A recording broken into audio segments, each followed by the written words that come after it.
Usap-usapan ngayon sa social media ang posibilidad na magkita sina Kim at Paolo habang pareho silang nasa ibang bansa. Maraming fans ang kinikilig at umaasang baka magkaroon ng pagkakataon na magtagpo ang dalawa, lalo na't nasa iisang bahagi lamang sila ng mundo sa kasalukuyan. Kamakailan na ibinahagi ni Paolo ang ilang larawan mula sa kanyang pagbisita sa romantikong lungsod ng Paris, France.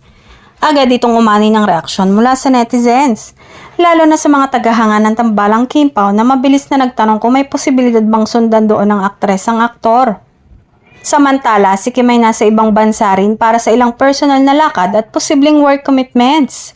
Dahil dito, lalong naging usap-usapan online kung magkakatugma ba ang kanilang schedule at kung magkakaroon ba ng pagkakataon na magkita ang dalawa habang nasa abroad. Hindi rin maikakaila na patuloy ang kasikatan ng tambalan ni Kim at Paolo matapos ang kanilang mga proyekto at mga viral na moments na nagpakilig sa kanilang fans.